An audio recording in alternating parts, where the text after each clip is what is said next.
This guy is one of the deadliest warriors in the kingdom, and he's now working as a guard for a child with a terminal illness who doesn't even have mana in his body. When the child tried to force his way out of the room, the warrior had to unleash his killing aura, the same one that made his worst enemies shake in fear. But the child just walked right through it like it was nothing.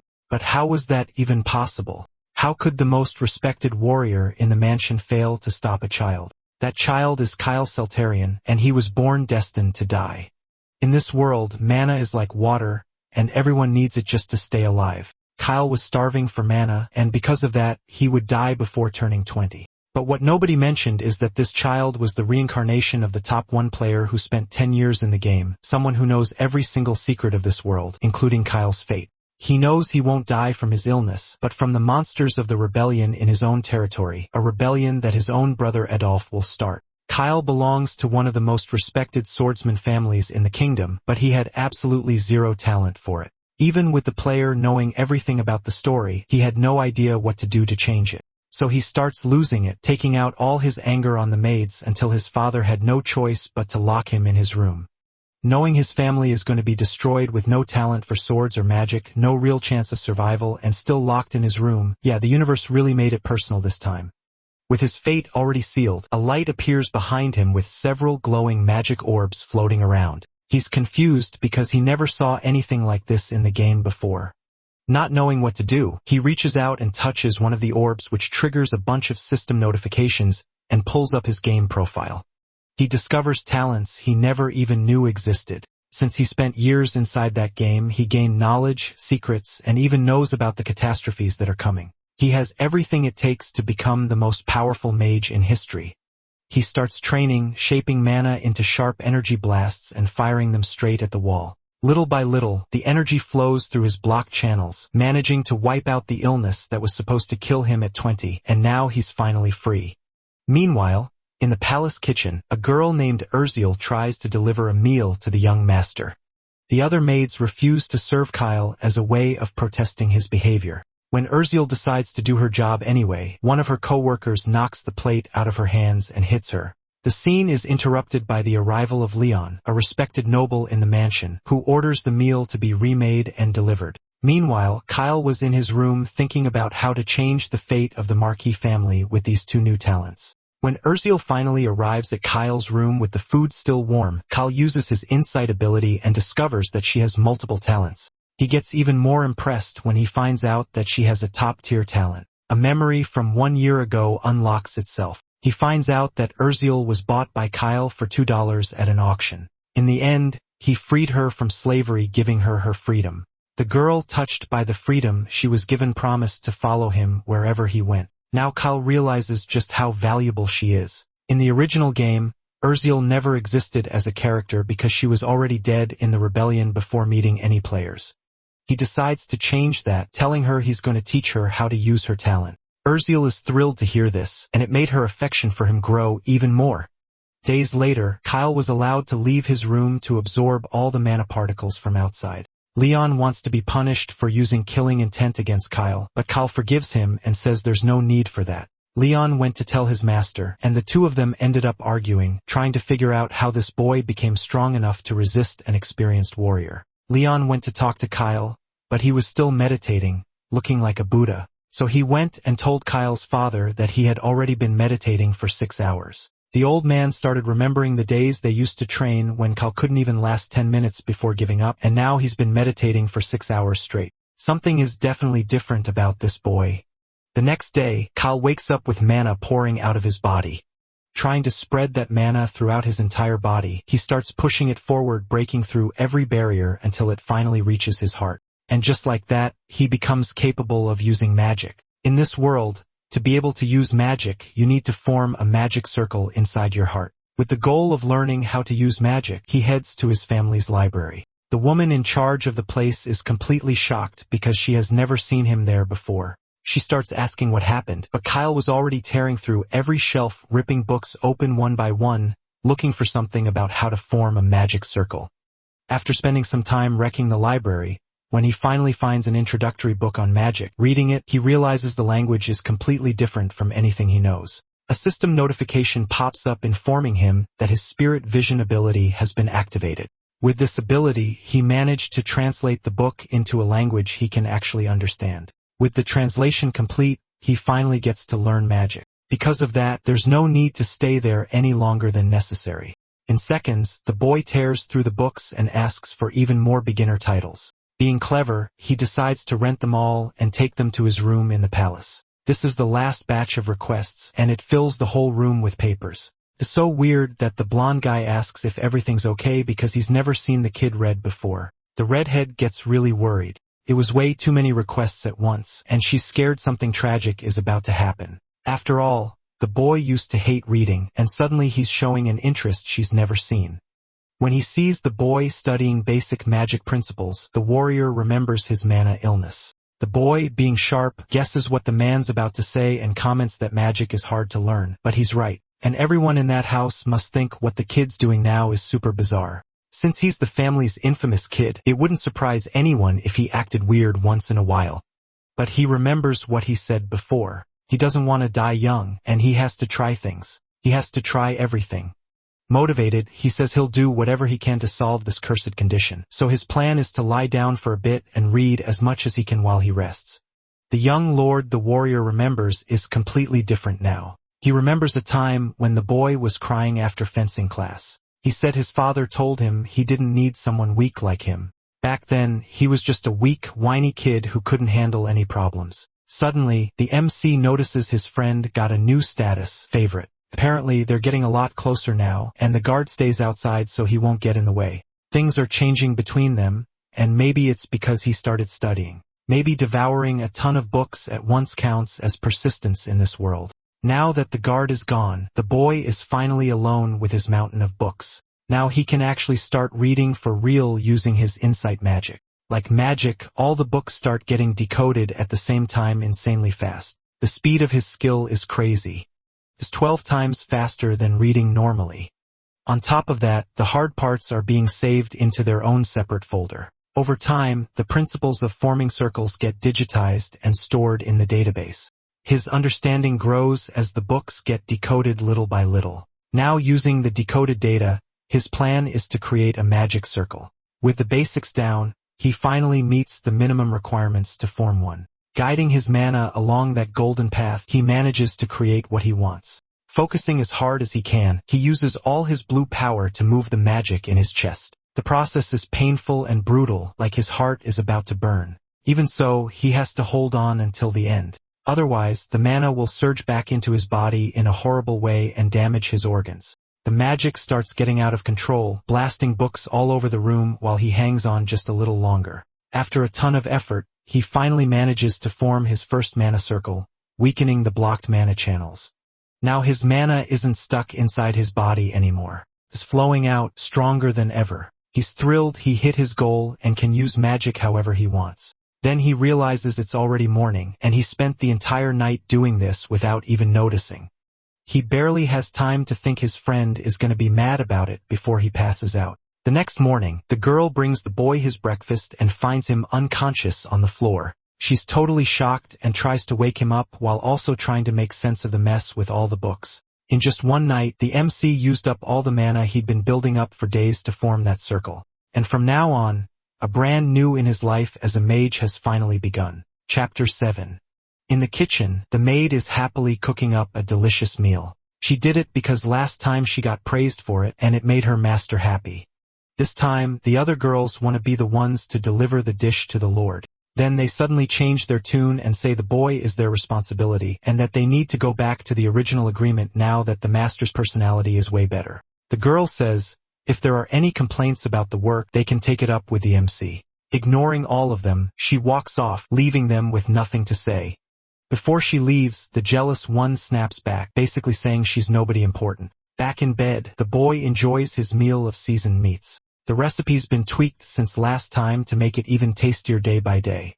Since he's been training hard every day, he's also learned some other recipes from the head chef. On top of that, the boy wants to know how things are going with spirit magic. To start, he needs the intro book for that style of magic, and the girl is really smart. She's already read half the material without any magical help. From what he's read so far, it looks like she comes from a hardworking family and learns steadily over time.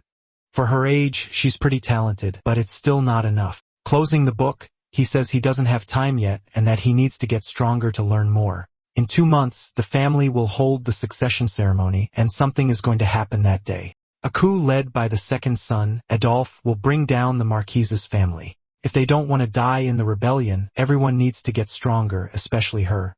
From now on, he orders that someone else handle the kitchen work while she focuses more on studying, but she says she'll work hard at both, because she doesn't want anyone taking care of and serving her master except her.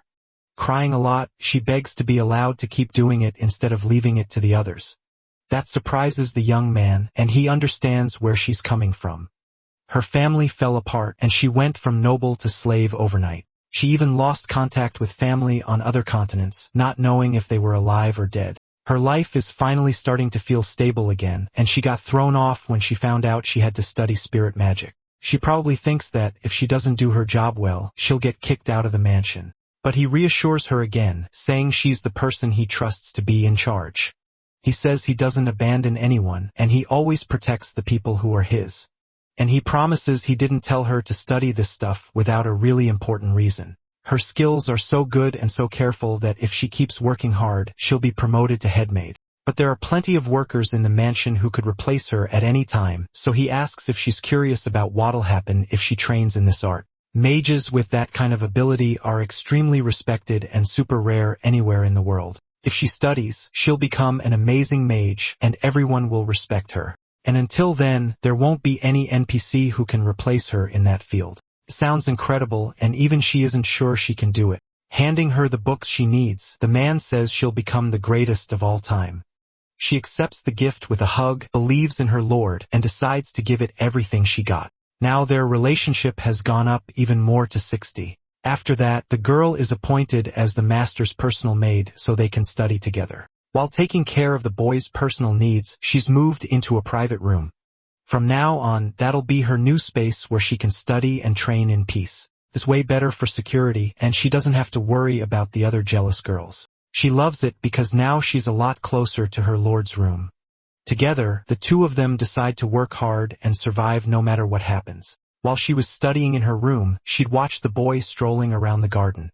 Every time the two of them met, they grew fonder of each other, and their relationship got better. Later on, the warrior has to hear some urgent news. Turns out it's about the great Lord Adolphe, who found out his younger brother has changed. He's gotten way stronger lately and has been training every single day. On top of focusing on magical studies, his personality has improved a lot too, and he's not annoying anymore. Realizing his brother has finally matured, he figures he should drop by for a little visit as the older brother. Chapter 8. The boy's morning walks always include a moment to see his friend. This time, he's planning to go somewhere out of sight. He says it's all to carry out a magic experiment. They head to a spot outside the kingdom's territory, hidden by thick trees. While he trains, his friend has to make sure nobody comes close so their secret doesn't get out. The blonde guy looks worried because his friend shouldn't be training with that illness, but the current Lord Kyle is totally different and can actually control energy.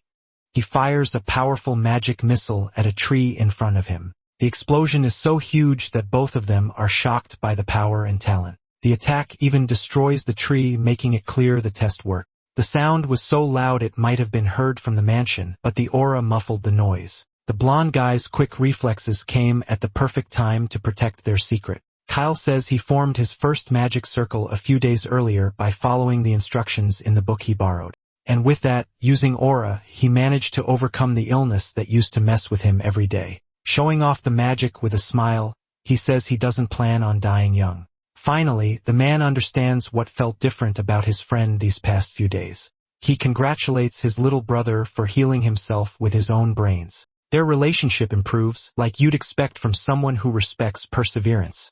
But that magic missile is still first circle, and it shouldn't be anywhere near as strong as a big brute's punch. What's weird is the power feels more like a 4th level circle. It's crazy that he unlocked a 4th rank ability even though he's a beginner mage. Maybe the boy's a prodigy who just never got noticed before. Thanks to his skill, he managed to read all the books in the library and saved himself months of studying to form the first circle. While studying, one question came up. Why is magic different from the original game?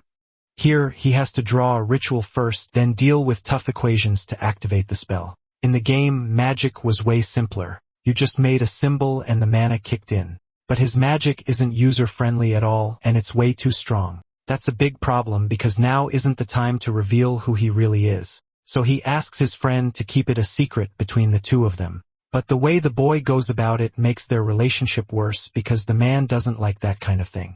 The reason is he doesn't want people to know how strong he is, and he remembers the rebellion is happening in 2 months. That freaks the blonde guy out when he remembers the succession ceremony.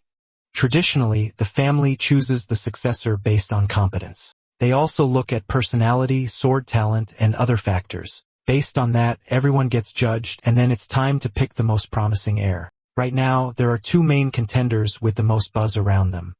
One is the eldest son, the great Abel, and the second son, the cruel and calculating Adolphe. The oldest is the Marquis's legitimate son and the most famous candidate. He's kind by nature and has excellent sword skills, trained since childhood. Adolphe, on the other hand, is also legitimate, but he was completely overlooked because his brother was more talented. At some point while growing up, though, his abilities shot up and he gained a bunch of supporters. Honestly, he gives off major gang leader vibes. When they see each other, they immediately start throwing subtle jabs, like they're pretending the other one isn't even there. The Golden Knight says he was so lost in thought he didn't even notice them coming, but that excuse is hard to buy since he's had a strong aura since he was 5. That's just a small childhood story and not really worth repeating. Meanwhile, the middle brother only awakened his aura at 15, pretty late. In this world, it's normal for some people to be late bloomers and start magical training much later. All of a sudden, a fight breaks out among the cruel guy's followers. It really ticks him off because he knows he can't disrespect the rules of his father's household. In a friendly way, Abel says his brother's subordinates are well-trained and worthy of serving a potential heir.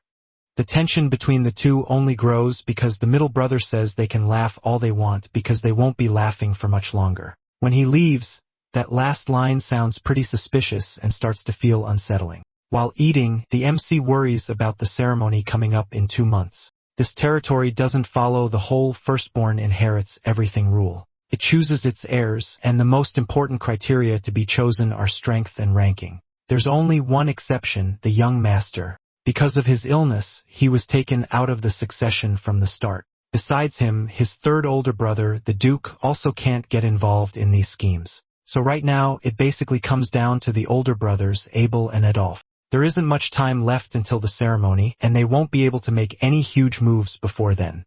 And there's no telling what could happen if the MC's powers get discovered. In the future, there are only 2 possible reactions. Either they try to turn him into an ally, or they try to crush him as soon as possible. It's extreme, but throughout history, there have been bloodbaths during succession struggles. According to the game's lore, the middle brother would definitely try to get rid of the hero.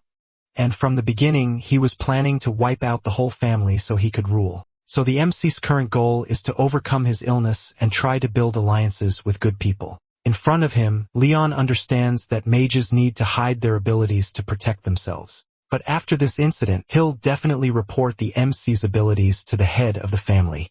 Right now, the warrior swears loyalty to the Marquis instead of the young master, but the hero plans to do something for his friend. That makes the blonde guy worried, not sure if the MC is really taking this whole being a mage thing seriously.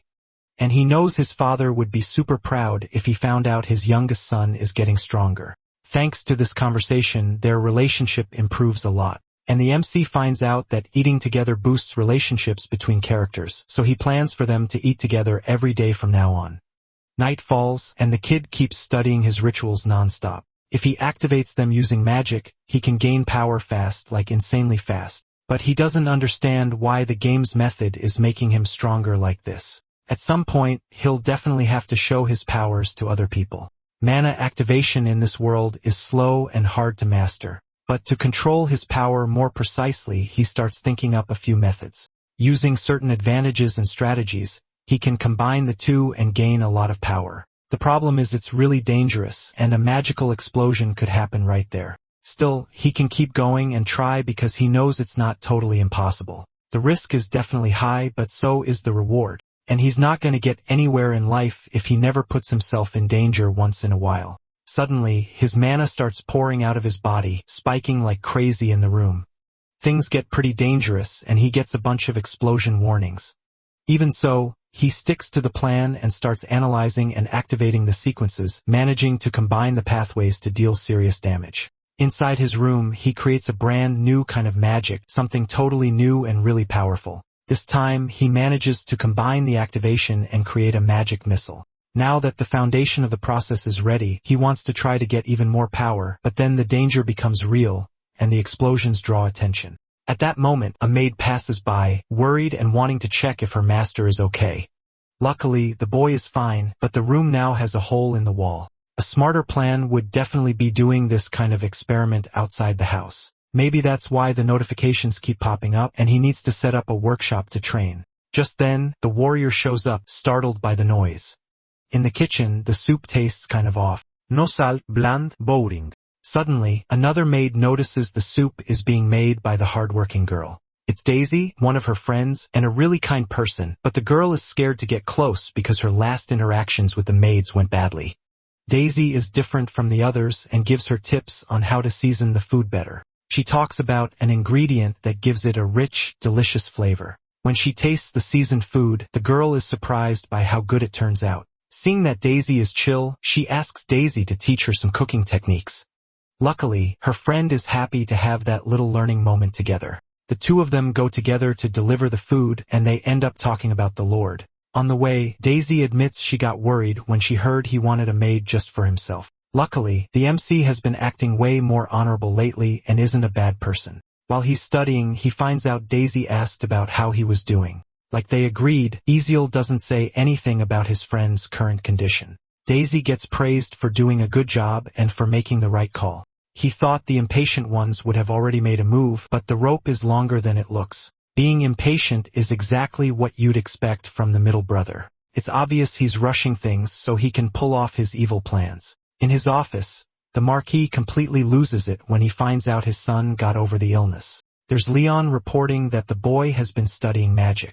He even managed to reach the first circle even without any talent. That leaves the head of the family stunned, not believing how this miracle happened. After all, he remembers the MC being in terrible health and basically living depressed. Because of that, the two of them fought a lot and argued like they were enemies. In a really awful moment, the boy hears his own father say he never wanted a son like that, someone who only caused trouble. You can tell the man clearly regrets saying stuff like that in the heat of the moment. To overcome that illness, you'd need some crazy abnormal talent for magic, and that kind of thing only shows up when you're 5 years old. Maybe this is the only known case of someone managing it at 13, and there's no doubt Kyle got past his issues since he can even manipulate magic. That's definitely an incredible miracle, and the kid probably still holds a grudge against his father. But the warrior says there's no grudge. Actually, it's the opposite. The boy even said he wanted to talk to the head of the family in person because he's basically stuck inside the house and wants the Marquis permission to go out, and he insists his father knows he wants to meet one-on-one. From that, the man concludes there can't be any resentment between them right now. That cheers up the devastated father who can finally meet his son. Right then, the boy shows up dressed up nicely to meet the Marquis. Chapter 11. He's the head of the respected family of swordsmen that's protected the border from monsters for generations. One of only 5 sword masters on the entire continent, and last and most important, the protagonist's father. Getting close to him makes the boy's hands start shaking for no obvious reason, but his body still remembers the resentment and fear he used to feel. He remembers the time they trained with swords. He got scolded and argued with over and over, being so weak he couldn't even lift the wooden sword. It was too heavy. That was a disappointment for a swordsman family that had never had a kid that weak. For a long time, he felt useless since he couldn't use swords and thought he'd be abandoned. All those feelings hit the protagonist hard because he remembers everything all at once. That memory belongs to the original owner of this body, the prince. But since their souls got tangled together, the feelings got connected too. Luckily, the person in control now isn't the coward he used to be. Because besides being the boy, he's also Lee, an adult in real life. His job is to prove Kyle Seltarian deserves respect. The two of them finally meet and this weird silence settles in. Apparently, the hero had something he wanted to say to his father in that meeting. The rules were clear. He couldn't leave his room without permission. Since he'd been studying lately, he was allowed to go to the library, but he couldn't cause trouble. The hero doesn't trust his father at all considering all the problems that happened before. Even so, His father is one of the most powerful men on the continent and a scary opponent. Things are rough, and the only option is to deal with it through a straight-up negotiation. In the past, he would have lost his temper and snapped back, but now he seems a lot more mature. He's already caused his father enough trouble, and his past is weighing on him. So he's thinking seriously, and now he has a chance to change. After so many years of fighting, the boy finally apologizes for how he acted. On top of that, the clever kid also wants to make a deal with the Marquis. Everyone already knows the former sickly kid managed to overcome the illness that was destroying him. That's a huge miracle. Hard to believe even in a fantasy world like this. The protagonist's power is unusual, and he mixes different circles. He creates a fireball to prove he's a first circle mage. Even after hearing the warrior's story, the father still didn't believe it. But the moment he sees it with his own eyes, everything changes. He's gotten so strong he can actually feel mana running through his veins, growing more and more. You know, mages who manage to overcome that illness have insane potential. In this world, a powerful mage is worth the same as an entire order of knights. And even though his family is known for swordsmen, having a strong mage on the front lines would be a huge advantage too. If the family backs this plan, everyone can benefit from those abilities. An army that combines elite swordsmen with exceptional mages would be stronger than anything else on the continent. This deal benefits the family and, obviously, the kid too. His talent is worth investing in and developing. In life, it's all about winning, and Marquis values profit and honor above everything. Trying to play the family bond card wouldn't work, and he's totally capable of making cold-blooded decisions for the good of the family. But if their interests line up, even a shaky relationship can turn into cooperation. Now things are going to be settled between two smart adults. The old man can't even tell if that boy is really the son he used to know because he doesn't act like a kid anymore. He seems like he's grown up, so he asked them to invest in a talent as rare as his. The negotiation went so well. He figured out exactly what the other side wanted and used that to bargain. He got exactly what he wanted using his power and authority. It's wild seeing a kid who used to burn books talk like this. A child who was once seen as a disappointment to the family has grown and improved. Now that he's considered valuable, they'll provide funding along with magic stones for his studies. But seriously, he needs to prove himself and not let his father down. A few days pass and his friends come to his room. Everything's way more luxurious now, and there's a personal workshop for mages. The inside has been reinforced with a magical barrier in the walls. On top of that, the place is stocked with all kinds of tools, potions, and artifacts. The warrior is stunned because it must have cost a ridiculous amount of money. Luckily, his dear daddy was more than happy to pay every last cent. It's unexpected that that grumpy man got won over by his own son's charm.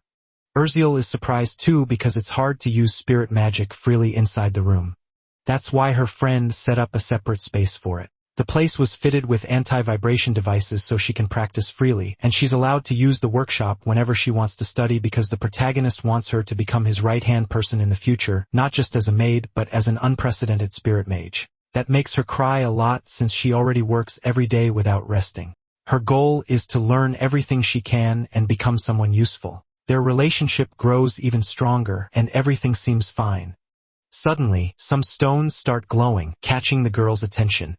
The spirit circle is reacting and looks out of control. A weird kind of light comes out of the ritual, forming an incomplete spirit, and honestly, it's super cute. It immediately befriends the maid who accidentally drew it in. Looks like she summoned it by mistake just by walking near the workshop. That little mascot really matches the girl's talents. It's amazing because this technique requires a different kind of magic. Her emotions probably helped the spirit stone respond and create that mascot. The stones had just been bought and now they got used up instantly. No way the boy expected this to happen so early in the story.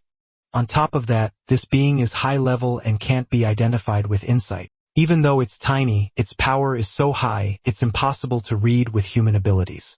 Its name is Ash, and it seems to be an ancient spirit of light. That shocks the boy. He didn't expect that cute little thing to be so powerful. Elder spirits are basically the highest tier there is, and they're some of the hardest things to summon. The size isn't impressive, but apparently this isn't its real form. If it went back to its normal size, the whole mansion would collapse. It wants to make a contract with the girl so they can be friends from now on. For that, they need strong compatibility between them. The elder spirit agrees and starts the ritual to seal this powerful friendship contract. The maid agrees too, signing her part and gaining an ally. When it's done, she has to choose a name for her new pet. The hero suggests one, and she decides to call it Pikachu. That's the kid's latest stunt, naming it Pikachu. From now on, that'll be his name, and she's really happy to have him as a friend. The talent development project is going really well and actually working. A few days go by, and the mansion wakes up to a new morning once again. The warrior admits he hasn't been paying much attention to his protege, the way an older brother should. Then it's revealed that standing in front of him is Adolphe, someone he hasn't seen in a long time. Chapter 13. The two brothers are having a meeting with the maid serving them. The gang leader recognizes the girl. She's the same one who was sold as a slave at the market a long time ago. He compliments her, saying she's pretty, and thinks it's funny that she ended up as a maid. In a gross way, he asked for her to be sent to his house. He's definitely there because he heard the news about the cured illness, and he starts the conversation off on the wrong foot. But the hero doesn't want to leave her there and asks if someone else can be chosen instead. To get out of the situation easily, he needs to act in a totally different way. In the end, though, it's just provocation. The man wouldn't actually take someone else's maid home. Still, the boy realizes he'll have to give in for now because he can't afford to ruin the relationship yet. The kid really has improved, but he still seems like a lost cause since he's way too interested in young women. So the gang leader's plan is to corrupt him and drag him into the darkness. His body has recovered a lot, and he doesn't have problems in day-to-day life anymore. He was cured and keeps getting better every day. Even so, he's not 100% yet since it was a really old illness and hard to fix all at once. At that moment, the MC shows a spell he created stronger than the original. That catches the schemer's interest since he likes the idea of creating new magic. Even without being at his peak, he's still growing fast, even though he's only a first circle student. The Lord's behavior has changed drastically, and his skills keep improving day by day. The news the maid brought sounded exaggerated, but for a 13-year-old, it's not really something to worry about. It would be way more useful to pressure him and use him in other ways before getting rid of him. Straight up, he asks his little brother if he wants to join his side in the competition. That surprises even the MC, who didn't expect to get a choice like that. After staring each other down for a while, things happen exactly the way the clever one planned. Because of that, he'll get their father's permission, and he thanks him for the trust. Just then, the warrior shows up and wishes Adolphe a safe trip. Leon is hard to manipulate and still hasn't switched sides in the game. It's kind of funny to think the son of a great warrior is protecting some bratty kid. That makes things between them even weirder when Adolphe leaves. Finally, the MC goes into the room after the brothers' argument ends. He explains he'll probably deal with Viscount Jerome, one of the closest allies of the 5th Legion. His friend is shocked to hear this would be his first loyalty mission. He doesn't want to let him go alone and offers to join the subjugation team too, but that's part of a strategy to earn the crime boss's trust, and he can't bring his father's allies. This is definitely a trap to test how useful the MC is in real combat. Luckily, from now on, he can protect himself using the magic he created. Even so, he decides he won't use his full magical potential. Then he asks about a settlement in the forest far away. To the south of the territory, there's a monster colony. Regularly, the Marquis sends soldiers to subdue those enemies. This time, Lord Kyle looks like a full-on mage, ready to head out on the mission. Finally, a man gets off a horse, Viscount Jerome. He's an ally of the crime boss and will be on the same team as the protagonist for this mission. Since it's his first real fight, he needs to be really careful and be protected when necessary. Their relationship is pretty bad, and the guy is clearly only doing this as a favor. Even so, they head out and don't talk much. The Viscount's orders are to watch the boy and judge how skilled he is in combat, but he doesn't believe a weakling like that can do much while carrying a dangerous illness in his body. During the fight, the boy fires lightning spells at the goblins in front of him. The hit is perfect. One shot is enough to wipe out the whole group. That impresses the team and improves things with everyone who end up pretty happy. The mission wraps up fast, and it was the easiest subjugation they've had in a while, thanks to the hero. He'd never seen anything that easy before, and his reputation shoots up fast all the way to level 90. Of course, Lord Adolphe is going to be really happy when he hears how well his little brother did. Now the plan is to move on to the next step he's got in mind. Chapter 14. Back at camp, everyone's celebrating the win thanks to the kid. All innocently, He says he doesn't deserve the praise because he didn't do anything that impressive. The soldiers admit they had the young master all wrong and start complimenting his skills. And on top of being good in a fight, he didn't complain about the camp food either. He seems way more mature than his age. Thinking about how his brother used to take on dangerous missions like this, he realizes he can't act like a spoiled brat when it's his turn. The men are shocked to see the kid admires the crime boss that much. The plan is going exactly as expected. The soldiers like the protagonist now, and they're ready to talk him up. While everyone else sleeps, the adventurer decides to take a walk not too far from camp. Since he's just a kid, nobody suspects a thing, and everyone buys the innocent act. After today's victory, the knights are completely wiped out and crash in their beds. Only a few guards are left, and they're exhausted too, barely even paying attention. Now he's gonna try to take out a few ogres and grind as much XP as possible like he used to. From his pocket, he pulls out a perfume that can attract those giants from up to 10 kilometers away. A few days earlier, he realized he was the first person in the world to create a scent that draws in those creatures without following any existing recipe. The better the quality and the smell, the more monsters it pulls in at once. The problem is the team's supposed to be hunting goblins, and ogres are way too strong to take on without a plan. The squad has 12 experienced knights, and they can handle weak enemies. But giants are a whole different story. Even though they're loyal to the crime boss, their individual skills are pretty mediocre. They're basically cannon fodder. They're street criminals who became a legion after being talked into it by that backstabbing guy. The brainwashing was so intense, it turned them into fanatics, and his influence spread easily because of it. These people obey blindly, and with every move their master makes, a tragedy could happen. So the protagonist plans to weaken the 5th Legion as much as possible before Succession Day. To start, he's going to force those 12 fighters to battle a powerful ogre to the bitter end, and he plans to be the only one left alive after this deadly fight once he activates the scent. It doesn't take long for a 2-headed creature to show up, drawn in by the perfume spreading through the surrounding forest. The warriors, already tired, get caught off guard by the giant, which takes out their companions with ease. One of the men, really brave, begs them not to run yet. Sadly, his end is brutal, and it quickly becomes obvious that running is the best option. He was one of the strongest soldiers on the team. Now only the mid-tier guys are left, and they can't do much. Trying to fire everyone up, he asks if that's really how honorable warriors would act in a fight. If they fail this mission, those ogres will definitely push into allied territory and slaughter people. Taking charge, he gets everyone to agree to follow his orders from now on. Luckily, the Viscount is a high-level warrior and says he can handle it alone, but the MC doesn't want help. He's staying until the end, backing him up with magic. He knows he couldn't face his brother again if he abandoned his men in battle, so he casts a spell boosting the warrior even more with his abilities. Since it's only first circle magic, he can mostly control the situation for now without dealing much damage yet. Still, he'll face the fight head-on without backing off out of fear. The Viscount knows Kyle is an essential tool for the army and already trusts him a lot. Activating his sword's powerful skill, he gets ready to cut down any ogre that comes close. He charges straight at the 2-headed ogre, ready to take both heads off with his blade. The other soldiers, seeing nobody's panicking, can't show their pathetic side, so they hype themselves up too. The protagonist tells his guys to give it everything they've got in this brutal fight, and it's working perfectly because the ogres he summoned are gonna wipe out the weaker soldiers. The attraction perfume is a success. It even managed to call in creatures up to 3 times stronger than normal, and this is exactly where part of the 5th Legion is going to meet its end. Chapter 15. He feels so powerful.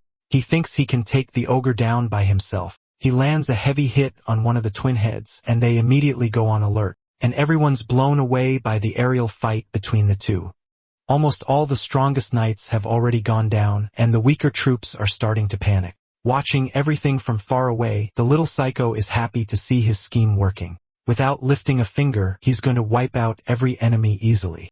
Without realizing it, he handed that job to the giant ogre, who'll do it with his own fists. Jerome wonders if they can really win this battle and starts thinking it might be time for the last resort. He was given a power from the darkness to get stronger, and if he lets it loose, he'll never be able to go back to normal. Sylvain says that when that happens, he'll turn into an angry monster with no humanity left. That's why this power should never be wasted on some random weak enemy.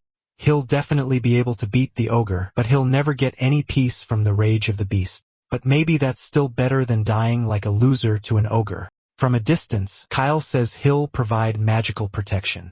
That gives the Viscount more confidence, and he feels fired up by the mage. Saying it's still too early to use the last resort, Kyle triggers a mental cleanse on his friends. All of a sudden, everyone feels a burst of energy and starts believing they're the best of the 5th Legion, giving it everything they've got. They want to show their true strength. While they fight, the MC watches everything from far away, paying close attention. In just a few seconds, they all start dropping, getting taken out by the big beast. The priority was to eliminate the 12 knights, and now only Jerome is left. Their sacrifice won't be for nothing, and he asks for one more support spell to finish the mutant once and for all. Moving the pieces like pawns, he channels even more mana to wrap up the plan, and he activates a kind of power that starts wrapping around him in purple shapes.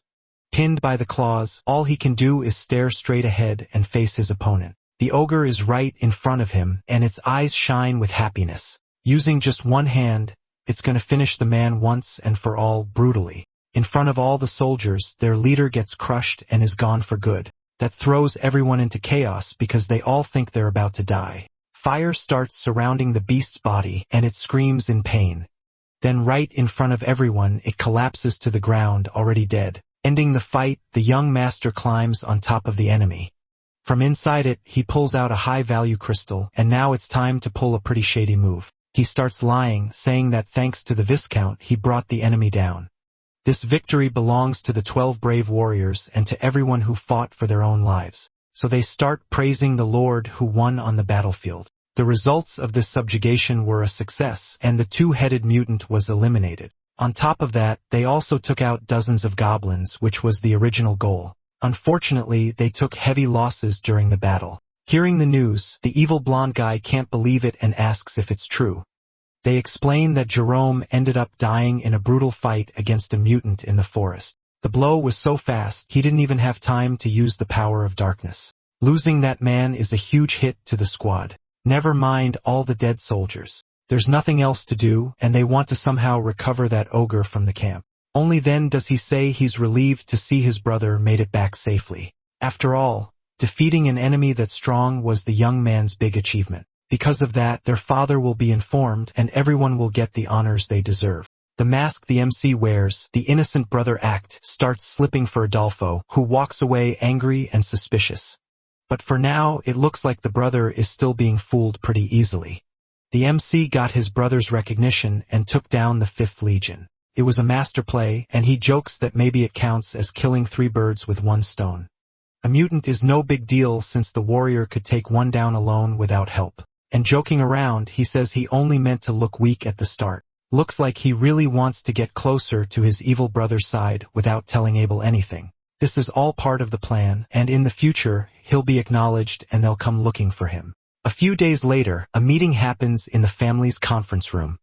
At that meeting, they'll review the expedition results and decide how to split the loot. Also, the young man's contributions will be discussed for the first time in that inner circle. And if anyone has any objections, they can speak freely. One of the barons thinks this is over the top since back in the day, the kid was just some weak nobody. Awkwardly, he says he likes the boy, but he's not sure if he should say what he really thinks. Turns out the kid's still just a first circle mage, basically a beginner. Even so, the baron thinks most of his achievements are being exaggerated just because he took part and came back alive. And he wraps it up by saying it's hard to believe the MC suddenly matured overnight.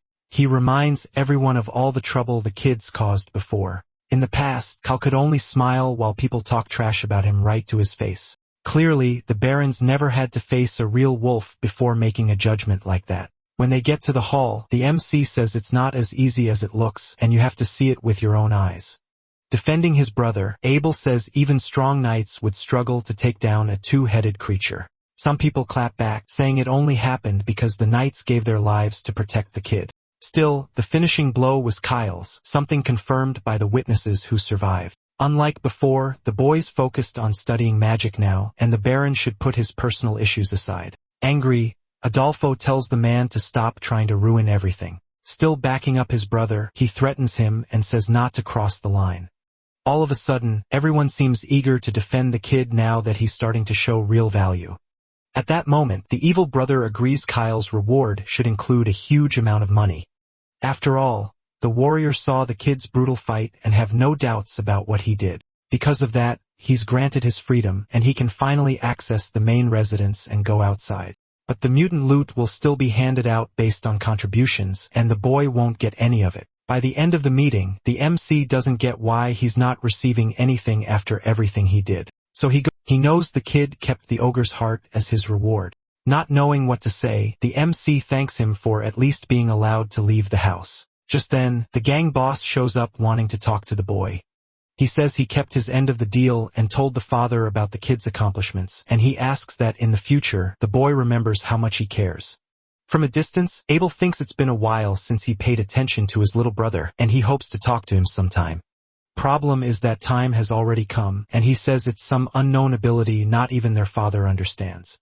That leaves the MC confused about why he's suddenly spilling secrets out of nowhere. A little earlier after the conference ended, Abel shows up to praise his little brother.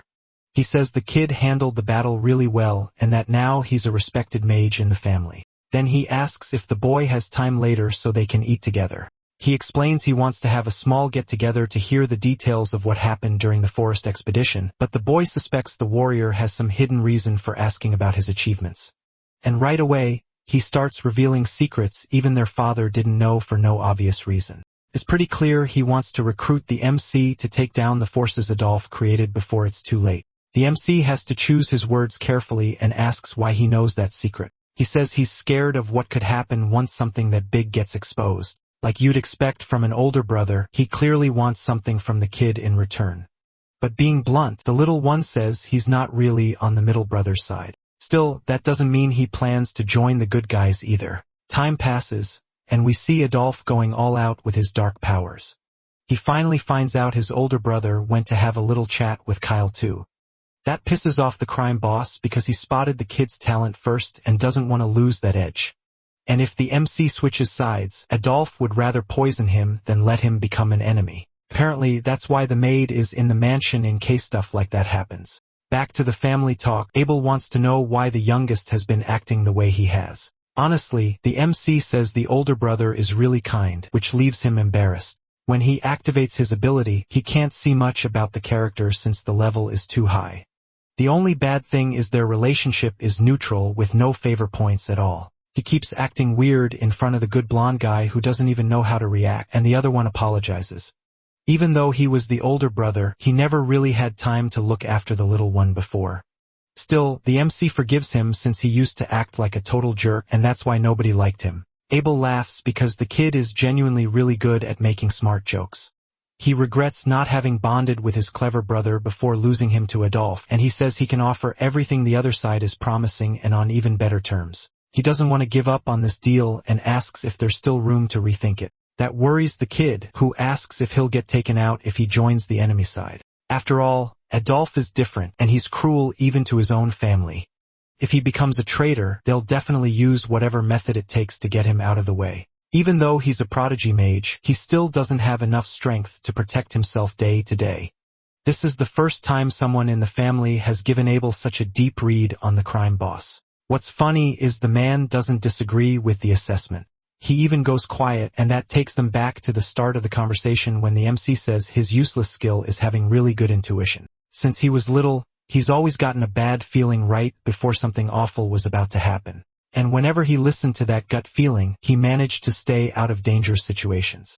With the ceremony getting closer every day, those feelings are getting stronger, especially around the evil brother. That skill feels like some kind of future sight, like the MC's intuition. And after ending up in the boy's body, he definitely developed a talent he didn't have before.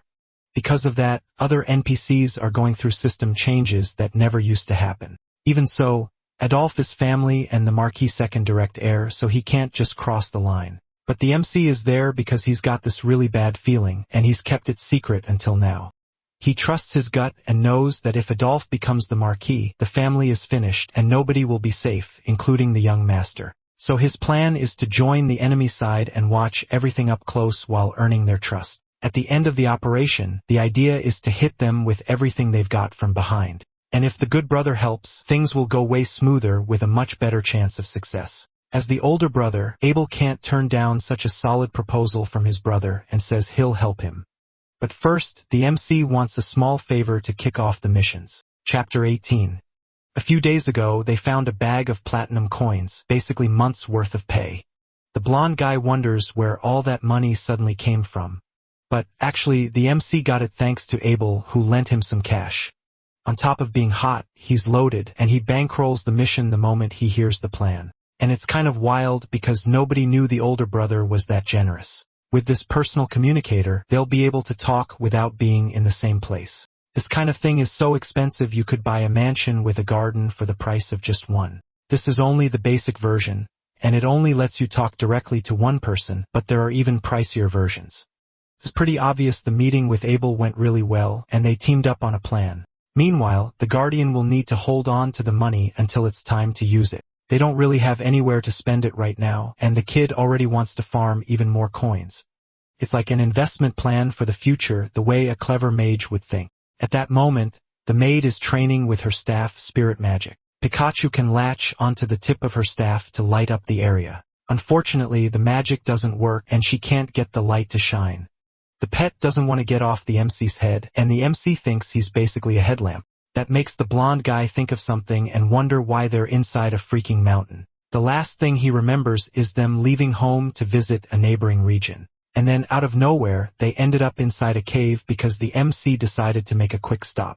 This isn't the kind of place they should stay in for long since exploring could hide all kinds of danger. It's so dangerous he remembers the angry monsters they ran into at the cave entrance. The deeper they go, the fewer they see, which is weird, which means there's a big tough boss at the end of this area. Getting ready for anything, he warns that they need to head back outside. But that was the protagonist's plan all along. He says that's exactly what he's here for. Everything he said was true. He really does have business in the next town over, but he also knew there was a dungeon on the way. If he'd said from the start that they were going to a dungeon, nobody would have let the MC leave the house because either one of the brothers would insist on coming along somehow, and it had turned into total chaos. And there's also the issue with little Urziel. Her magic spirit needs to be trained in secret, and only her dad knows about her. Basically, if there were too many people around, he wouldn't be able to keep the loot all to himself. The problem is the girl only just started studying magic, and the MC just hit level 2. That annoys the kid who claims he only pretends to be weak to fool the suckers. Their 3-person party is already strong enough to take on any big monster out there. On the team, there's a beefy tank, a kind healer, and, best of all, a damage mage who's got everything under control. All proud. He says his master is already strong and is only going to get stronger in the future. Messing with the bodyguard, he asks who he'll swear loyalty to in the end, him or his father. After all, a knight with 2 masters isn't truly loyal to either one.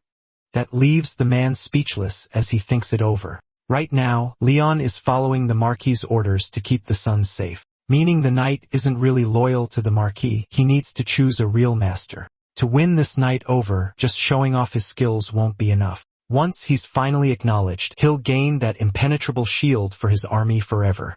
So the 3 of them together push deeper into the dangerous labyrinth. At the very end, they reach the boss room and it's sitting there waiting. Its name is the Sanctuary's secret minotaur, the guardian of these walls. In the game, this place was popular with beginners for farming XP and money, and the best part is the reward is super generous compared to how easy it is. As greedy as ever, he doesn't want to share his treasure with anyone. That monster is known for being 3 times stronger than a normal ogre, but the mage is smart and already has a perfect plan to block and counter its attacks. With the sword and magic from the 2 of them, they manage to piss the minotaur off and bait it. It's a risky move, and they have to dodge with perfect timing every second. Ideally, you dodge to the sides and avoid getting hit as much as possible. When the big guy gets tired, they'll go in and attack while Urziel supports. Since it's the girl's first fight, it's fine if she hides behind rocks to cast spells. But she wants to help as much as she can, and she didn't train magic just to hide. That makes the boy admire her even more. She's insanely brave. On this mission, her job is to heal and support the others to protect Lord Kyle. Actually, she gets corrected. The most important thing is surviving to the end. As long as she doesn't go down, her hands will keep Leon and the MC standing. One last rule is not to forget to protect herself when things get dangerous. She gets it and remembers she's inside a dungeon in some unknown place. How important a healer is in a fight and the strategy to beat the Minotaur are things you only really learn with real experience. It's weird how the young guy knows all this considering he spent his whole life stuck inside. Leon starts wondering how he's so familiar with dungeon strategies. When they ask if it's his first time in a dungeon, he realizes he's been acting way too much like an expert. So he lies, saying he picked up some basic tips during the goblin hunt when he fought the ogre. But that excuse doesn't really work because not even the soldiers knew how to deal with a simple ogre. So the warrior concludes that Kid isn't the real Lord Kyle, the one he served for so long. He orders them to capture him because there's no way that child could suddenly act so mature. Clearly, the boy is possessed by an evil spirit and needs to be burned. Unfortunately, that would be game over for the protagonist. But that's all in his head, and it can't happen. He changes the story and lies that he read about minotaurs in a book and also in strategy books. Surprisingly, the blonde guy likes that and is impressed that he studies battle tactics too. He gets so proud he says his friend's progress is incredible. Their relationship improves a lot and it becomes easy to convince him. Still, he needs to come up with some excuse since he doesn't want to be labeled a magic genius forever. Finally, she manages to make the staff light up like a protective charm. She activates a healing spell, and it releases a bunch of spirits into the area. This power boosts your HP and defense, and it also increases your mana and the sword's energy. It's way stronger than the original because the girl upgraded it. Now the three of them are super fired up to fight because it's finally time to face the huge minotaur. The warrior goes in first, sprinting straight at it with his sword. His plan is to clash head-on with the minotaur to draw its attention and wear it out. He lands a heavy hit right on the beast's head, but that just makes the big monster furious, and it gets up to strike back. With his friend's magic, the warrior's body looks different, stronger. When the minotaur wakes up, it asks who's messing with its sleep. Then it yells that it won't forgive anyone who tries to reach the treasure. To rub it in even more, someone blasts an ice spell right in its face mid-sentence. Then the kid steps up saying he's the one who did it. He fires off a bunch of ice shots at the enemy. Taking advantage of the opening, the warrior delivers clean, precise slashes with his blade. He stays locked in and proves he's a knight worthy of the team. Chapter 20. He lands powerful blows on the monster's shoulder without losing focus. The monster can't believe it. It's shocked by that kind of nerve. It unleashes all its rage on the people daring to come near its treasure. Getting ready for a killing blow, it wants to wipe them all out. No survivors. Luckily, the boy sets up ropes and magic rituals to protect himself. Having its attack blocked just makes the minotaur even angrier, like it's being humiliated. Still, the force is insane, and the barrier showed up at the perfect time to save him. Kyle's magic is crazy precise. He always knows the next move and ends up basically leading the fight. He reads the situation on instinct and uses magic like nobody else. So the young guy is controlling the whole battle with his powers. Next, he traps the minotaur with ropes that pin it to the ground. Right after that, a bunch of magic missiles slam into the big idiot's back. It does so much damage that it drops to its knees. Nobody can believe the mage is that strong when he's so young. Not bad, but the minotaur can still take a lot more. Pissed off, it roars that this is the end and activates its strongest move. It starts spinning like a tornado straight at the unprepared trio. At that moment, Leon has to hold the front line while the others move off to the sides. Blessed with magic, he gets even more determined as he runs. He throws his sword with perfect aim going for the bull's neck. That's enough to pull it full of rage right toward the fleeing knight. While all this is happening, the protagonist is counting the seconds in his head. Dodging is the best strategy to tire the big monster out. Once that happens, it'll be the perfect chance to hit back at full power. 5 seconds left and the beast is already starting to wear out. When the count ends, from sheer exhaustion, it misses by just a few centimeters and almost nails the knight. Right then, all the blessings wear off, leaving the boy totally defenseless. Luckily, the bull stops moving and just freezes there on the ground. It's wild how Kyle calculated everything in his head. He steps in to deliver the finishing blow. By breaking past his skill limits, he brings real magic into the world again. He creates ice spears and hurls them at the enemy. After the fight ends, the girl heals the warrior's wounds. Finally, it's time to grab the valuable treasure from that labyrinth. In front of them is a chest so shiny it looks like it's enchanted. Using his intuition, Kyle sees the jewels and gear inside the reward. The powerful sword is made from solid dinosaur bone artifacts. There's also a beautiful necklace, something the spirits would definitely love. Each person gets what suits them, and now it's the mage's turn. Inside the treasure, he finds the Staff of Bravery, giving off this classy aura. That's a trick experienced players used when they wanted to run an overpowered mage build. With that choice, he won't have to worry about weapons for a long time. The warrior sword is also amazing with magical effects that make the risk worth it. He remembers the loyalty talk he had earlier with his young master. The maid feels really guilty because she thinks she's the only one getting things from Kyle. She wants to be useful without accepting treasures she could never pay back. The warrior agrees those treasures are way too expensive for just anyone to use, but Kyle explains he's not giving them this stuff just as a reward. He's doing it to make them stronger. He says it again. The stronger they are, the better their chances of surviving. He also says there isn't much time, and they need to boost the group strength with a smart plan. Breaking the family's rules, he doesn't plan to report all those supplies so people won't figure out how strong he's getting. Those two are the only ones he can trust to keep the artifacts safe. He repeats that the only way they'll survive is by getting stronger. Then he asks if the pair, still kind of awkward about it, are really going to accept the gifts. After a successful mission, they come back and decide to head to the neighboring city. Chapter 21.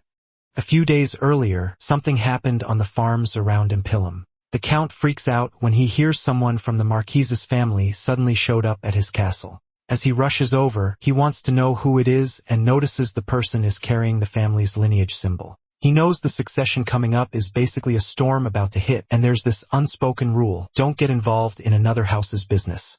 Before opening the door, he braces himself because he really doesn't want this headache. Acting casual, he asks what brings the Marquis out here to his land. He's shocked to see the visitor is already eating, and it's just a kid. Apologizing for coming in without permission, the boy says it's an honor to meet Frantel. It's a huge slap in the face to the Count's family. Then he realizes Kyle is that son everyone used to hate. At least his reputation as a troublemaker only started changing recently. After getting over his illness, Kyle thought about how he'd been acting and decided to seriously change. He says he's studying magic now and, over time, forming new circles. That's weird because the rumors about the youngest son said he was unbearable. But seeing him in person, the Count realizes those stories were fake, like completely the opposite of the truth. In his mind, someone must have paid to spread those rumors to smear the family. It's impressive. The first mage born into a famous swordsman family, sign of a bright future. In the end, the Count gets eager to talk business and gets even more interested. Obviously, the kid didn't come all this way, unannounced, just to say hi. Apologizing, Kyle says he knows his family situation is touchy because of the succession, and he explains he came to buy grain from the farms and stock up the biggest warehouse in the north. Actually, the Marquis family already has a deal with the Count, and maybe they want to expand it now. He says it's for magical research he can't reveal. But it won't be a one-time thing. The town definitely has more than enough product for the next few years, and it's going to make a lot of money off the sales. As payment, Kyle shows a chest full of shiny coins, valuable anywhere. It's pretty strange for a kid his age to have platinum coins just lying around. Still, the Count doesn't see a problem making the deal, and he doesn't even ask what the research is about. Before wrapping up, though, he wants to confirm where that money came from because the source could be sketchy, maybe even stolen. After all, the Marquis is just a kid, and that kind of money doesn't match his age. Luckily, his older rich brother is funding this whole thing. If he's willing to spend that much, it means the two of them are really close. Abel is the most promising son in the family, calm and classy. Making this deal will also help score some points with the White Knight. Talking prices, each sack of grain costs 4 silver coins, so they spend a while haggling while the blonde guy stays quiet. After a long back and forth, they settle on 5 coins per sack. The bodyguard feels pretty proud of the kid's negotiating skills, especially for his age. It turns out the protagonist learned all that from watching online bargaining sites in the real world.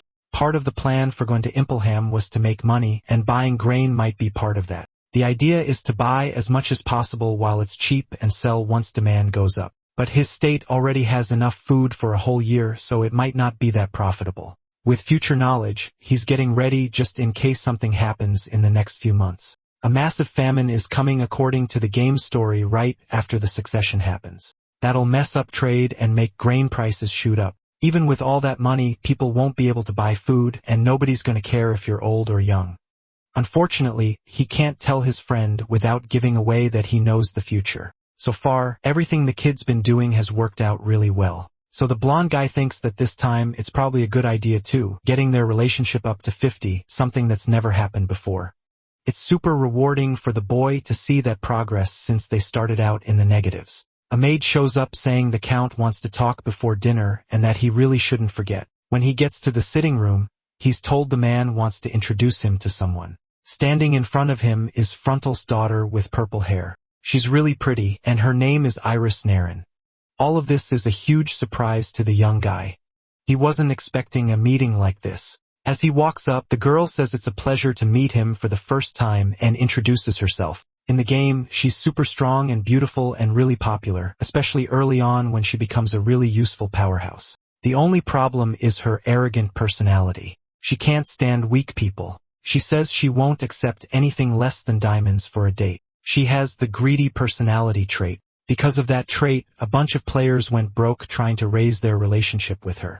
As power creep hit the game, S ranks became common, and she, who was supposed to be valuable as an A rank, ended up becoming useless and got tossed aside since her difficult personality doesn't exactly make anyone want to deal with all that. It's also weird that the count suddenly introduced his daughter to him out of nowhere.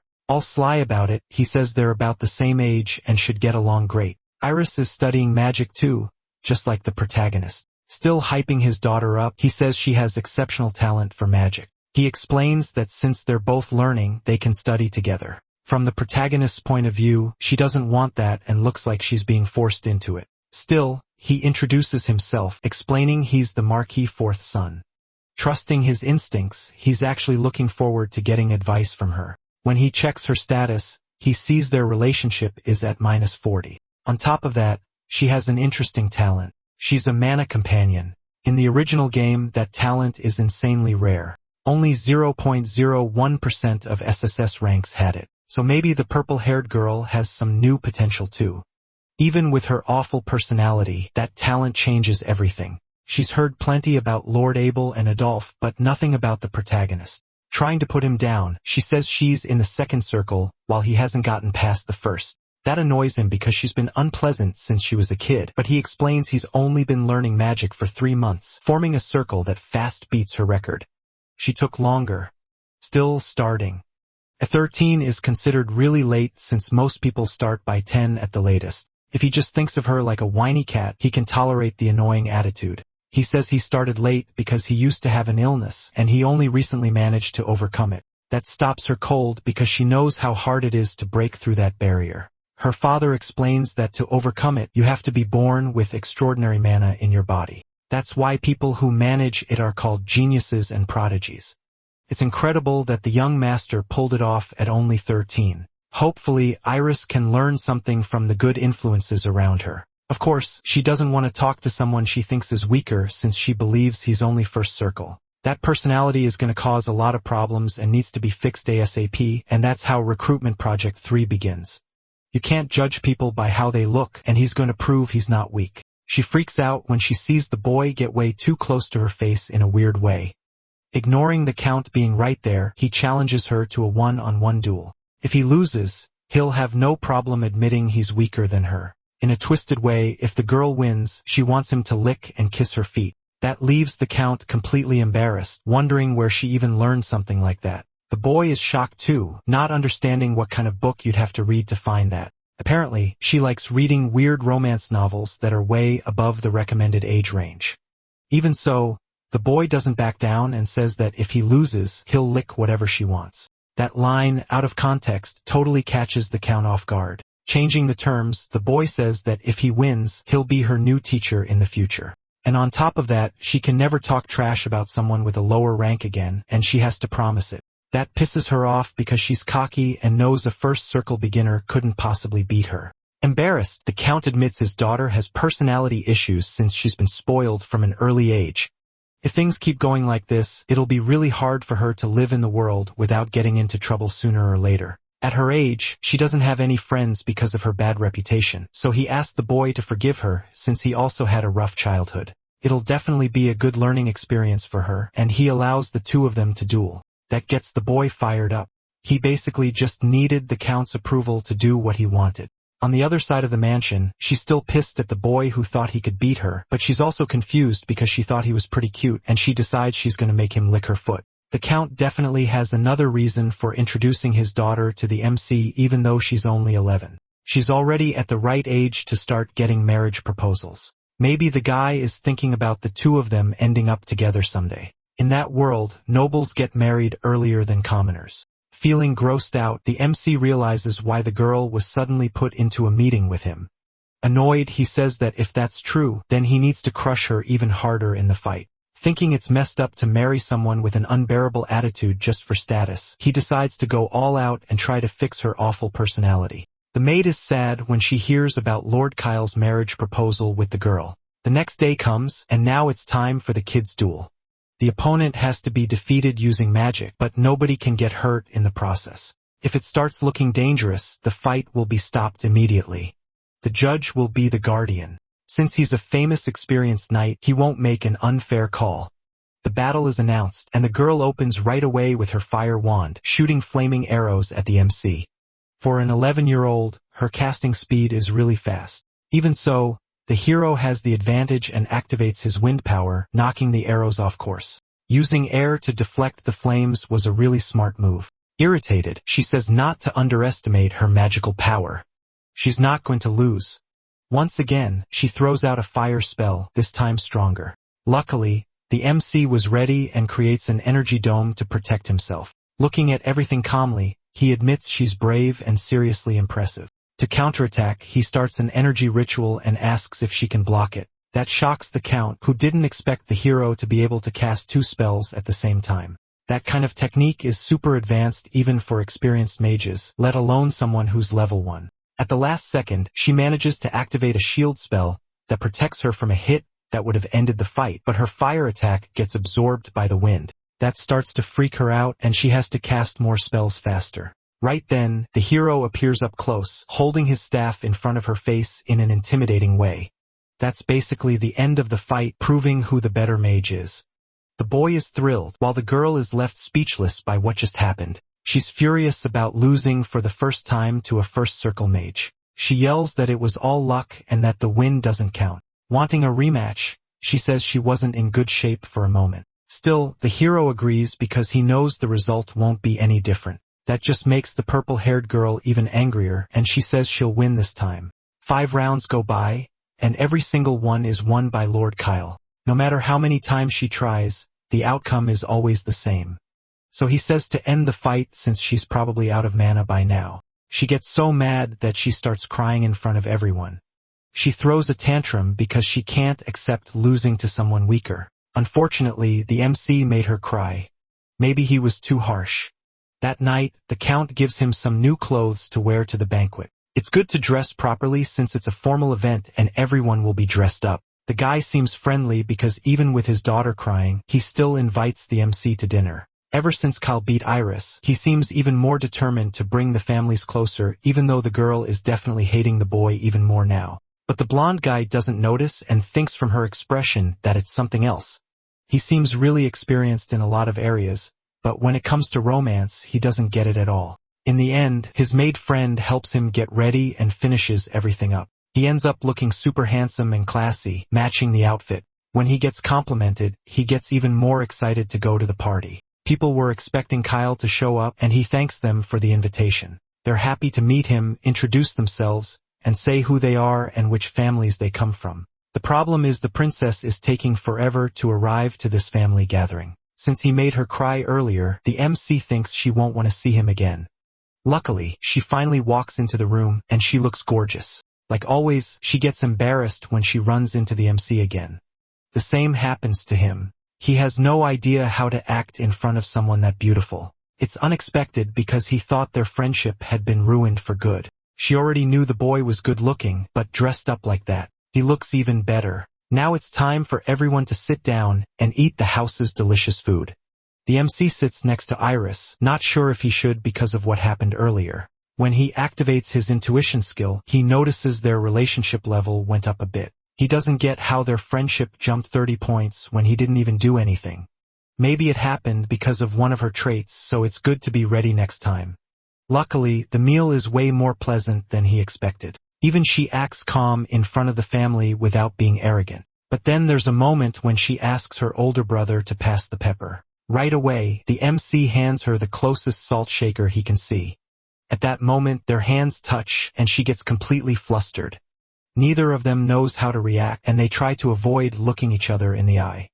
Even though their relationship improved, the girl's behavior somehow feels worse. The next day, the MC is surprised by a visitor who shows up in his room. Standing there is Lady Iris, calmly sipping some coffee. She came to hold up her end of the deal, becoming the protagonist's student. She's really curious why the boy's magic is so powerful for someone who's only level 1.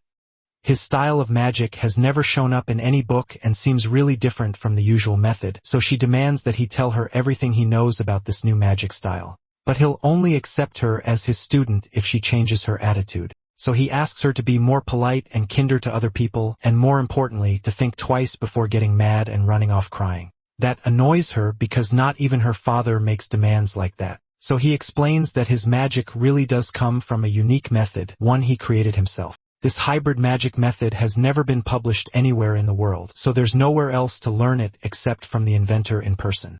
And he knows a smart girl like her understands what it means to train with the creator.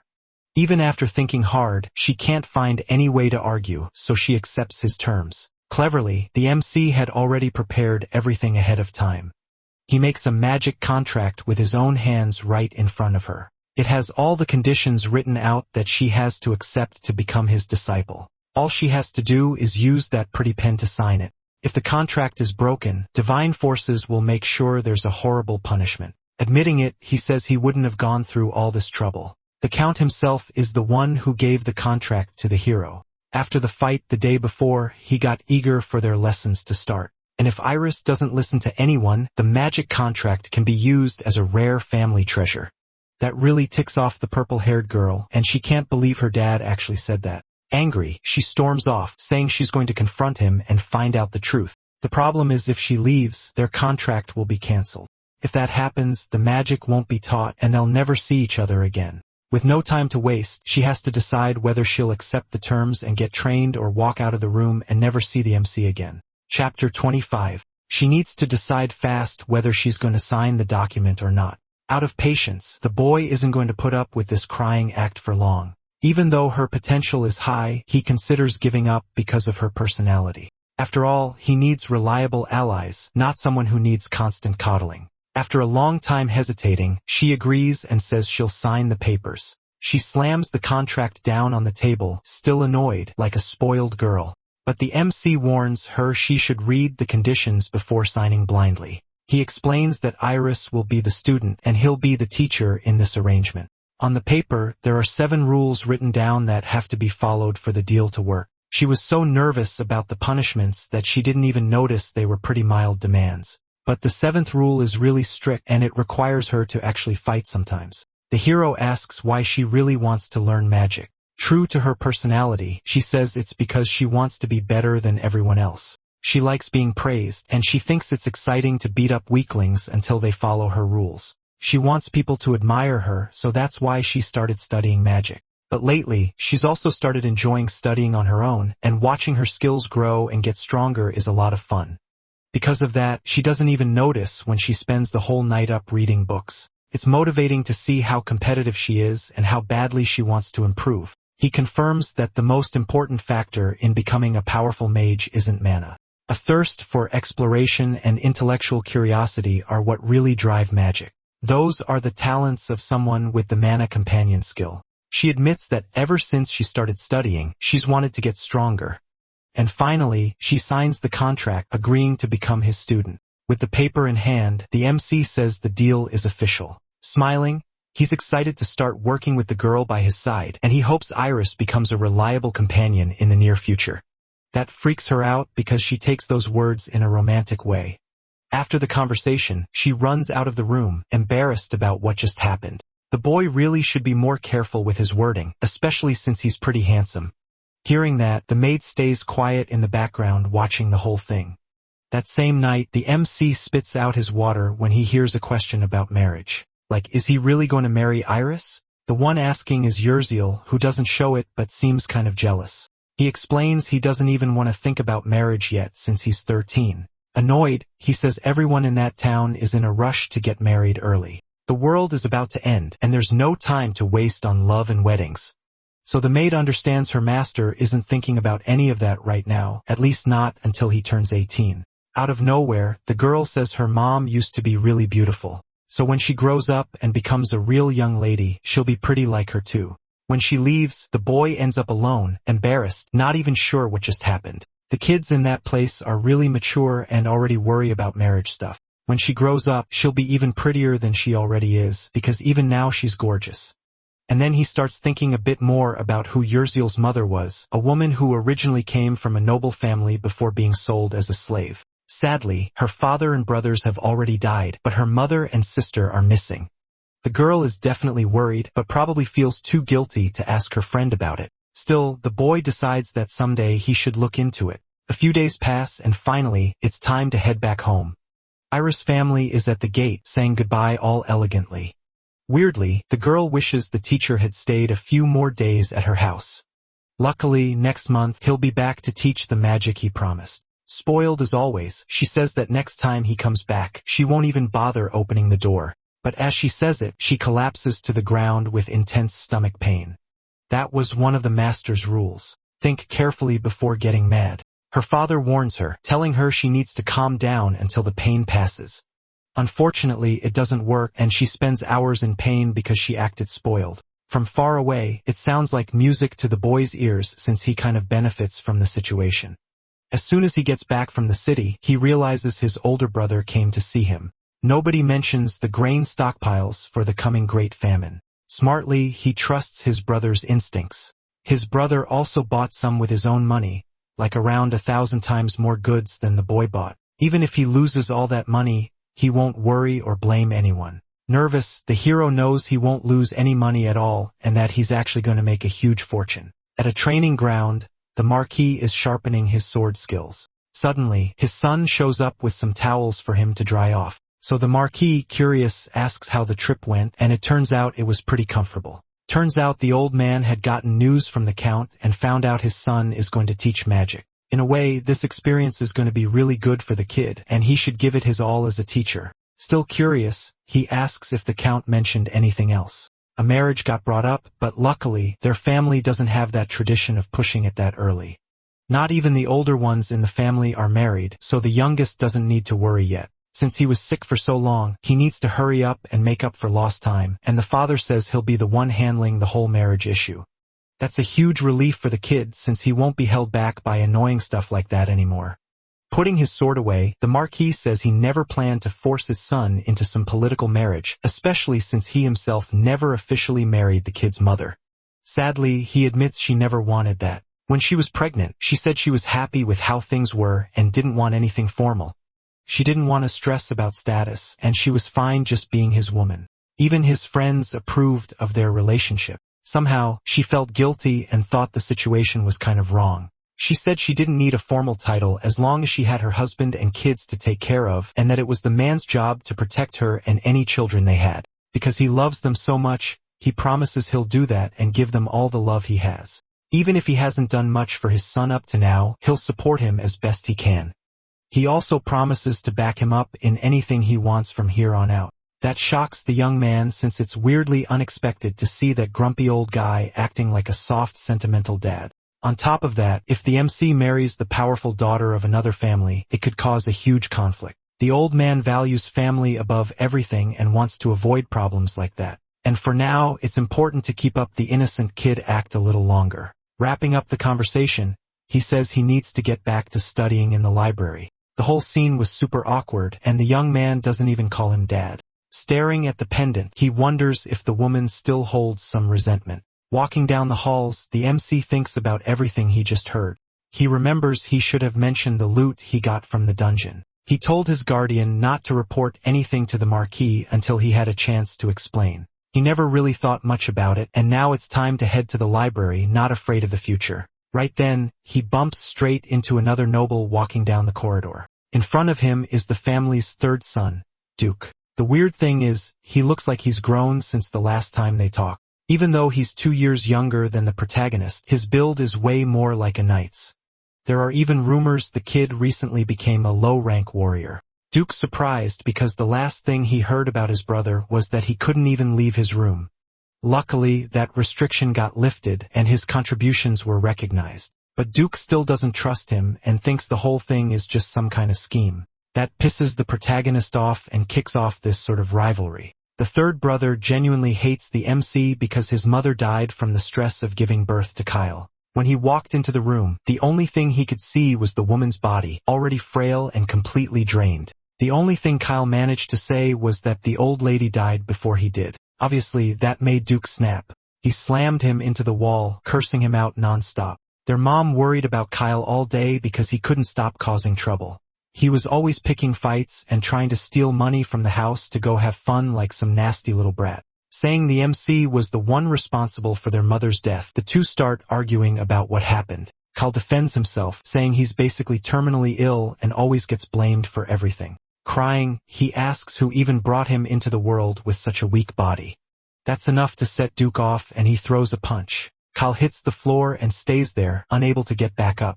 Leaning in, Duke says he held his anger back while their mother was alive, but not anymore. And he says he wouldn't want a brother like Kyle, not even in another life. All those memories slowly come back to the protagonist. Unfortunately, he realizes this conflict isn't going to be easy to fix. Duke keeps insisting he knows the kid's rotten nature better than anyone, and he orders him to never show up at the main house again, basically ignoring the rules. Once again, Kyle says the head of the family lifted the bans and gave him access to the whole estate. Then, all snobby, he asks if Duke seriously thinks he's better than even the family head, the Marquis. Totally pissed off, the warrior clenches his fists, about to throw a brutal punch. Right then, the fight gets cut off by Adolfo, who shows up at the perfect time. He lectures Duke, saying you don't hit your own family, but Duke's so angry he can't bring himself to apologize to Kyle. He could, but he'd rather just leave first. Watching him walk away, Adolfo asks where all that stupidity came from. Duke isn't like that with everyone. It's because of Kyle's tragic past. Acting kinda suspicious, Adolfo steps closer to the kid and says he trusts him. On top of that, Adolfo's been teaching Duke swordsmanship, and he's disappointed Duke's only average. And he knows Kyle's a powerful mage with way more potential than Duke. Like he's playing chess, Adolfo says he can bench him if he gets in the way.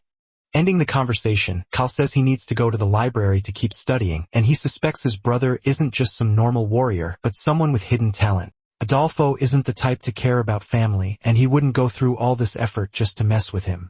In the game, Duke never survived the rebellion no matter which route you pick. Maybe there's some secret about him nobody knows. Then the story shifts to a quiet little town in the middle of the forest. There, the Guardian is walking around with a package in his hands. He says Kyle behaved really well on the trip and did what everyone wanted, but the Marquis wants to know if anything else happened on the way to the town. That puts the Guardian in a tough spot because he doesn't know whether to talk or keep it secret. Still, he stays loyal to the boy and says only a few small monsters showed up. With the Guardian traveling alongside his son, the old man can always relax on these trips. For a moment, he decides to put Kyle's wishes first and keep the secret. Turns out he went to that town to meet his father. The two of them spend a good while talking while they fish, catching up on everything. Rumors that the MC has gotten more mature have already reached the village. That makes the warrior happy, and he praises how responsible his protege has become.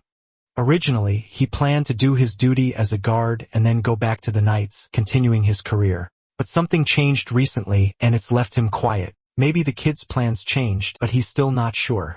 At the camp, the MC says the warrior's old sword is weak and needs to be replaced. If he put his full strength into a strike, it would definitely snap because the blade's too fragile. He knows that because he studied a bit, and a mage needs to know the basics. Even though he learned all that from playing in the past, he can tell when someone needs a new sword. Since he's just a guardian, he never really had the chance to earn a new blade on merit. Smiling, the MC says Leonard is his knight and deserves that kind of thing. That hits the blonde guy right in the feels. He'd never heard words like that from the Marquis. Even though he's loyal to the old man who's shown him trust, he still can't really fit in with the nobles. His father knows he's always been the type to think before acting, and he's sure his son will figure things out. Before his son became a knight, they were nobles, but they didn't have money to pay for a tutor. Luckily, when he was 15, he got into the academy on skill alone. Deep down, he probably already knows what he wants to do. He just hasn't fully figured it out yet. They don't need to worry since the Marquis isn't the kind of person who demands payment. The assessment is right. He's the boy's personal knight and he cares about him a lot. Just then, a fish bites the hook and starts pulling. Night falls at the palace and Adolphe is freaked out about something. He wants to know if Kyle accepted the recruitment offer from the nice brother. The guardian lies saying he didn't accept and says he was surprised Abel even wanted to talk about that. He also says it was scary since he'd never had that kind of conversation with him before. To the crime boss, the brother is just a freeloader trying to act like he cares. After all, when Kyle was sick, Abel didn't even care that he existed. Adolphe thinks about it, annoyed that he almost had his recruit stolen. With Jerome gone, he can't afford to lose even more strength in the army. Even if it's just a kid in the first circle, it's still better than nothing. The boy knows neither of them showed up in his life when he was sick, and Abel getting close to him is way more obvious, making it clear he sees the kid's value. To survive and defeat the forces of evil, he needs the power of that swordsman family. Adolphe starts wondering why they're buying so much grain from the farm in the neighboring town. They explain the boy bought it to do magic research, but he doesn't get why the knight bought some too. Acting like he doesn't care, he says it's good that Kyle is focusing on studying magic. To the villain, it's a good thing if the kid grows up strong so he can be useful later. After getting a book in his hands, he says he'll need to leave. Hearing all that, the maid was standing by the door watching through a crack. Suddenly, Daisy shows up, saying she didn't become a spy by choice. She explains her family was taken hostage, and the crime boss is a horrible person. Without saying much, Urziel tells her to never show her face in front of Kyle again. Honestly, the maid seems lucky she doesn't have any family left alive for someone to use against her. That line messes with the girl, and she can only stay quiet. Since she has her pet and her lord, she feels like she's surrounded by friends now and not alone anymore. She thinks it would be really hard to ask her master to look for her missing family, and she knows what happens to women sold at the market. If Kyle hadn't saved her, that would have been her. Her main goal is to become powerful to honor the people who saved her. The little boy is training his fire skill while the maid watches from far away. He fires blasts of flame at a straw target. The hit is so strong, it blows the target up and scatters debris all over the arena. The attack is already in the second circle of magic, and his proficiency is at 100%. She walks up all happy because her friend is giving it everything he's got in magic training, but he still needs to go to a city called Prenus to recruit a new talent. The blonde guy gets annoyed and doesn't want to go to that city at all. The place is known for drinking, gambling, and even heavier stuff. Prenus is a city of entertainment and pleasure that's basically off the charts. Last time the MC was there, he gambled at the casino, lost all his clothes, and ran off before he could be sold at the people market. This time, he wants to go there for other reasons, not just fun and gambling. But the goal is even worse because the arena is a no-go zone. Annoyed, he orders Kyle to stay in the mansion and not sneak off to the city. Being clever, the maid thinks about putting medicine in the man's soup to make him fall asleep. That's going to be a huge problem for the MC who can't waste any more time on this. He only has one chance to track the person's movements accurately. Sirhan is the playable protagonist. And as the main character, he's got really good stats. His strength is already proven. And if the MC can recruit him, it'll be a huge help against evil. The problem is the boy is inside the underground arena in the casino city. On one side are the arena's undefeated champions. On the other, the demon sword makes his entrance. Nobody can believe that skinny little kid is the famous one everyone's been talking about. Even though he looks weak and scrawny, he can take out anyone using only that sword. They say the boy's personality changes the moment he touches the weapon. He charges straight at the men and they start running. Like a psycho, he says none of them are getting out alive and immediately takes one out. With the whole arena getting splattered, he asks who's next. Picking a target, he starts cutting down everything he sees in front of him. Like expected, the demon sword pulls off yet another insane win. All he can think about is killing the others and spilling even more red everywhere. Suddenly, drops the sword and collapses on the ground, mentally drained. He spends his days locked in a cage, being watched by everyone. Looks like he's about to pass out and maybe even die. They leave him to recover on his own since his body still hasn't fully developed. To everyone, it's shocking that a kid that young is that good with a sword. His story is unknown, and nobody knows of any living relatives. He's the same age as the protagonist, and he's in the arena known as the Demon Sword. If he joins the team, he's gonna turn into a huge talent. The family is having an amazing feast with all kinds of meat. The friends keep messing around and end up leaving the blonde guy totally confused. That same night, they sneak out of their rooms before the guardian wakes up. The plan seemed perfect. Now they just have to run down the hallway and disappear, but then the guard is already awake and wants to know why they're trying to run off. He's so sharp he realizes they slipped sleeping meds into his food. It doesn't even make sense that he's still awake since that pill could knock anyone out for hours. The blonde guy asks what they're even planning to do once they escape the mansion. As a maid, Urziel should have stopped the Lord from doing this kind of thing. But sticking up for her, the MC says he's the one who talked her into it, so she shouldn't get blamed. Lately, security in the gambling city has gotten worse since their last visit.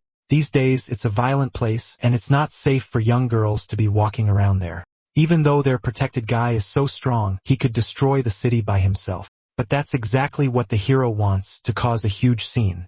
Being honest, he says he can't do it alone, and he wants to tear down the arena with his own hands. His plan is to free all the gladiators being held there, and he needs help. It's sudden, but he's been thinking about it for a while, and he can't stand seeing kids suffer. That really hits the blonde guy who thinks it's a good cause. A few days pass, and they meet up inside a casino. At a blackjack table, the MC hits a royal straight flush. With one great hand after another, the Lord just keeps winning at the table. Before they went into the casino, the blonde guy wouldn't let Urziel come with them on this job. Unfortunately, they can't go straight into the arena. They'll have to lure the enemy out. The Viscount's son shows up. His name is Karada. With a ton of money, he wants to play a different kind of game with the max bet. Catching the hint, the MC asks if there's some kind of game that's a bit more fun as in blood and screaming, and that's exactly what's a few meters below where they're standing. The MC's plan is to win a few rounds first to get their friend in a good mood, then lose everything at the end. Karada gets a little uneasy because he heard rumors the kid had changed, but nope, he's still the same. Word that Kyle was coming spreads, and the Viscount hears about it right away. Probably nothing. He's just here to gamble and blow money. So Karada reassures his dad, saying he can handle it and control the sucker all by himself. His theory is that the MC got tired of pretending to be nice and ran away from home to gamble. His plan is to squeeze the young guy for every last cent.